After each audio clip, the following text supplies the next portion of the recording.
Alright, Southampton versus City at the weekend, Saturday at 5:30. Game preview, let's get into it. So yeah, any of you that are returning to the channel know, previews are running through both teams' lineups, both teams' forms, table-wise, score prediction, yeah, let's go. So yeah, big game against Southampton, like I said, at 5:30 on Saturday night. Rolling into the UFC later on, but yeah, not about that. It's against Southampton this time. I think they're bottom of the table, I'm pretty sure. So we should be beating them. It's basically every game nowadays in the Prem is just win, win, win. Cup finals on cup finals. Must win games. We just have to win. Can it be dropping points because Arsenal just keep on winning as well? I might throw bad on Arsenal to beat Liverpool just because the odds might be good, you know. And if they lose, well then we're winning anyway because we should be going back to the top of the table. We've had some brilliant results recently. Liverpool 4-1, Burnley 6-0. Leipzig 7-0, I think it was. I think Bournemouth was 4-1 before that. So yeah, we are on a roll at the moment. We continue that form from after the international break. We're still rolling, still keeping on moving through. The form is great. The football is great. It's what I've been calling for all season. If any of you are returning again early on in the season, I was calling for this sort of football. And we're getting it now. We're returning to old Man City ways. Even though we're still playing a 3 at the back, which I'm not the fondest of. We're playing attacking up front. We're getting the wingers to the byline. They're spamming crosses. Well, not. But just Alvarez's goal against Liverpool, I think it was. Grealish just cutting in or just spamming across in for Alvarez to tap home. We've done it a few times in the Leipzig and Burnley games. Yeah, the football is flowing at the moment, and that's what we like to see. But Southampton, are they a bit of a bogey side? I don't know, but they knocked us out in the cup. Was it 2-0 in the Carabao Cup? Yeah, we should have beaten them that time. We were in a bad run of form then, but we're in great form now. But we've the Bayern game on the horizon as well. Do we change for that game? Do we have loads of rotation? I'll give my predictions on my team. Yeah, but we could rotate for Bayern because Bayern's on Tuesday, Wednesday, is it? Yeah, Bayern is on the Tuesday, not long after. So we got Sunday, Monday to rest. Will we make some changes? We've had a full week off though, so we should be fit enough. But maybe just the rest in between Southampton and Bayern is what's the sticky point. Will Erling Haaland start?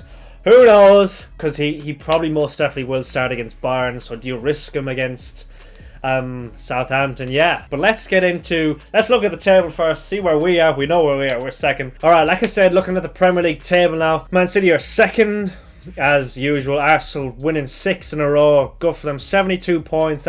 I'm pretty sure Alex Ferguson won it. No, he won a title on 79, I think it was. But 72, that's getting up almost title, maybe some titles, but yeah, 72 great points. We have a game in hand though, so hopefully that's reduced to 67 and 5 points. Like we always say, if we beat them at the Emirates, we only need them to draw one more game and then we win all of ours.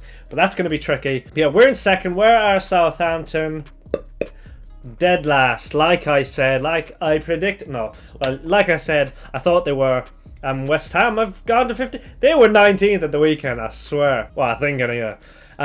Leicester City, that form is dreadful. Southampton 1 win, 2 draws, 3 losses in the last 6. Not good. So we have to be beating them. There's no two ways around it. Rotated side or not, we have to be beating them really. Let's look at someone. Newcastle doing well. United have two games at hand on Spurs. Who would I prefer to finish top for? United or Spurs? Yeah, even though Harry Kane, everyone seems to pile on Harry Kane now, but it is what it is. I prefer Spurs to finish top. I hope Brighton. Do you know, if Brighton and Newcastle finish in the top four, that'd be ridiculous. I hope Newcastle, just because oil clubs stand united together. Liverpool, I hope they drop as far as possible. Hate them, we all hate them.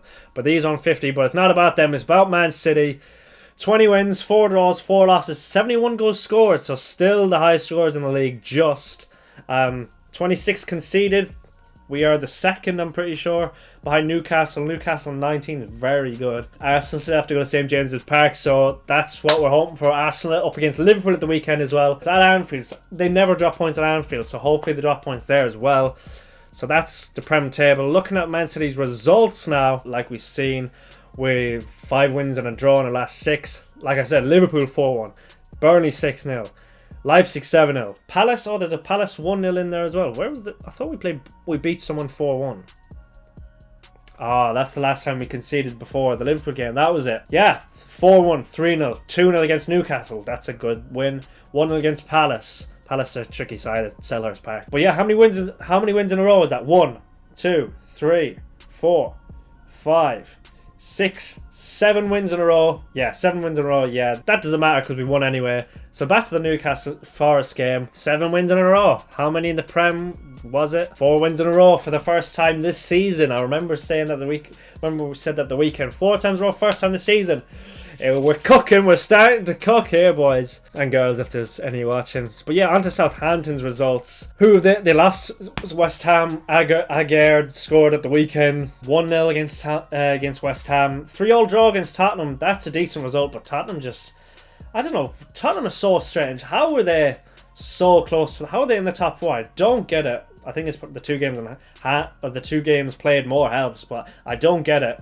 They seem to lose or draw every week, especially under Conte. They used to go down in the first half. They used to lose the first half every week and then just come back in the second half. It was quite ridiculous. 2-0 loss against Brentford. 0-0 again. They just seem to do well against the bigger teams. 0-0 against Man United. That's a decent result. Casemiro got sent off in that game, I remember. 1-0 against Leicester. Decent win. Leicester are trash nowadays, like we've seen with their form.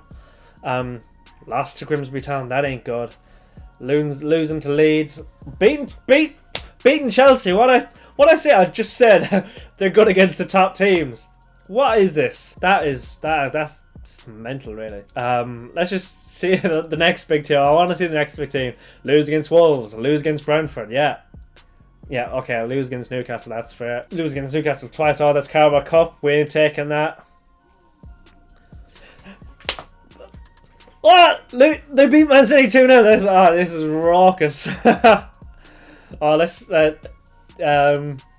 They done well. Alright, 3-1 fair. But yeah, they on a decent stretch there against the bigger teams in the Prem at least. I know the City one was in the Carabao Cup, but yeah. That's Southampton's form. We've seen our form, our results. They're Southampton's results. We've seen Southampton in the table too. They're rock bottom. So this is the Southampton lineup I've kind of predicted. I'm going to be honest, no idea about Southampton, how they play or whatnot, things like that. But I've looked through the last couple of results. These seem to be the guys that play. This back 5 is always players. Gavin Bazunu, former City man himself. Never played for the first team, I don't think. He was always sent on alone. Ward-Prowse, he's their main man, especially from set pieces. Deadly, as we all know. Romeo Lavia, we all know him as well. Former City lad, sold, but we have a 40 million release buyback clause that's due that starts from next summer, so we can't get him this summer unless we pay over the odds. But yeah, Ward-Prowse is a mainstay in their midfield. Romeo Lavia is as well when he's fit. Theo Walcott started the last couple of games, so I've thrown him in there. Same with El Yunusi, although sometimes the formation changes. It changed to a 4-2-3-1, I think, in one of their last couple of games. It was a midweek game where they made a lot of changes, so that could have been why. Stuart Armstrong seems to start a bit as well. And then Che Adams, I think I've just gone with Che Adams. I don't know why. There was another guy that started. There's another guy beginning with S. I think he scored in the last game or something like that. But I don't really know that much. But that team on paper, Kyle Walker-Peters is decent. Jan Bednarek I think is decent. This Ketchup guy, B Ketchup, never heard of him. Same with Parod. The rest of the team I've obviously heard of. El Yunusi, Armstrong, Ward-Prowse, Lavia, Walcott, Adams. Yeah, Walcott's still going, don't know how old he is. He probably not that. He may be like 35, I reckon. But yeah, that's the Southampton lineup. We should be beating it no matter what we put out. Lavia is obviously not a loanee, so he can play. He's been sold to them for 8 million, I think it was 8 or 11. I think it was 11, could be actually. But yeah, no matter what team we put out, we should be beating them, and this is what I've gone for. I've gone for Edison in goal, obviously. Ortega's only going to get cup games. Back 4 has changed up massively from the last game. That's because we have so many players at the... What do we now? Or just... We have players to come back in who we could rotate in at a good enough quality to rest people for the Bayern game. Resting people like Akanji and John Stones. Even though... I don't know how Akanji's still getting in the side, but he's decent, but he came in as our 5th choice, so... He's here to stay, to be fair. But yeah, Edison in goal. Kyle Walker returns at right back. Laporte returns gets a start rather than returns, because that's not a return because he's not really a mainstay anymore. Ake at left back, still keeping him going there. You could throw Laporte left back and then put a Kanji or John Stones in here, or you could play Sergio Gomez. That'd be That'd be, you know what? I don't know actually. Overlapping Grealish, that could be alright. Who knows? Bernardo Silva could even play left back. Who the hell knows? Diaz has got to stay there for some leadership at the back. Like, we got to have some sort of leadership back there. Rodri, mainstay. Phillips ain't getting in. He might play the last 30 minutes or something like that. Silva coming in for Gunda because Gunda played at the weekend. Silva didn't. De Bruyne keeping his place, keeping that form going and going and going. Although, with such a big tie against Bayern Munich, I don't know, to be honest. You could see them. You could see De Bruyne drop out. You could see Bernardo Silva on the right in midfield here and Gundogan play. You could see him at left back, but I really don't know. But Mars and Grealish, they're our only wingers. They have to get done. They have to play, unless you're putting Bernardo Silva on the right. But it looks like Grealish will start no matter what. Who could even go there? Who can you actually put? You can maybe play 4-4-2 with Haaland and Alvarez up front. I'll have Haaland come back into the side.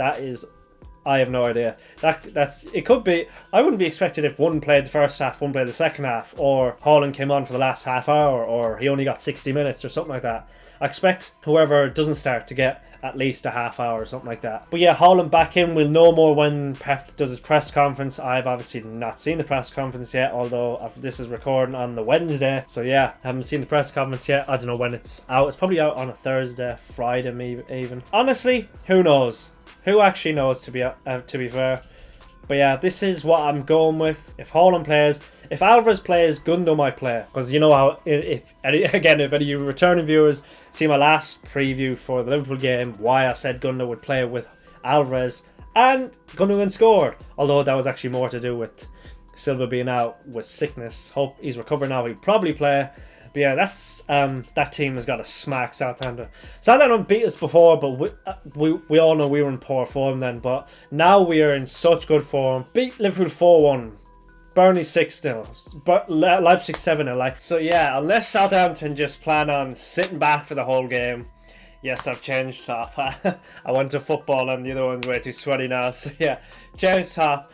But unless Southampton just stay back, sit back, and just, defend for their lives, this should be an easy game for City. Like I said, our run of form is great, and this City side playing this Southampton side, I mean, come on, there's no comparison. Even if we brought in a few players back in, like Walker, Laporte, Bernardo Silva, Erling Haaland, it doesn't really matter what team we play. We should be beating them no matter what.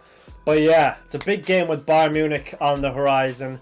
Changes to be made, but we need to stay on the hunt for Arsenal. We need to stay on the hunt for the title. We're not allowed any slip-ups, really. Yeah, really, definitely not. We can't slip up until at least Arsenal slip up. Like, if Arsenal can go 8 points or so ahead, we still have a game in hand to play.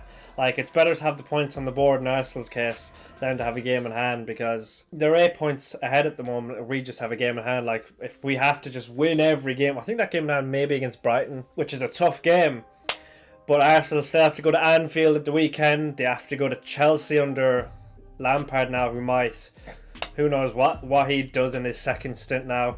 They have to go to St. James's Park. And Newcastle are on form now. Bruno G is back. But yeah, Newcastle, hopefully can you do something for me? But yeah, City versus Southampton. I'm going with a City win, obviously, but what score will I predict? If Southampton play any sort of football at all, it could be a killer of a score. It could be a killer of a score anyway. I'm going to go Haaland returning. I'm going to go 4-0. If we can beat Liverpool 4-1, we can beat Leipzig 7-0, Burnley 6-0. Although all those teams probably tried to play against us. This is probably the first time in a while a team will probably sit back against us. And it'd be nice to see how we do against them. Now we're in a good run of form. Nottingham Forest did that. Who else did that? But it's been a while since it's happened anyway, so it'll be nice to see how we come up against it. But yeah, that's my prediction. 4-0 City. Oh, I got my predictions almost spot on against Liverpool last time. I said Mara's masterclass, Ramadan time. I said Alvarez goal. I said a KDB goal and assist. I got all those. It's just Jack Grealish pile on top of it as well, and got his goal and assist. But yeah, what do I go with this time? I'm going with Haaland goal if he starts. Gonna go with Mara's balling out again, just Ramadan, But Mars to score this time. KDB to get an assist only. He won't score this time. And I don't know the fourth one. I'm gonna go defender for the fourth. Am I? No, I'm not actually. I don't know who'll get the fourth. I think maybe Haaland with 2. Haaland with 2, Mars with 1, KDB with an assist. Grealish hardly gets another one. Oh, I don't know. I'm gonna go Haaland and Mars with 3 of the goals anyway. De Bruyne with 1 assist. But yeah, those are my predictions. Let me know yours in the comments below. And I shall see you next time. Peace.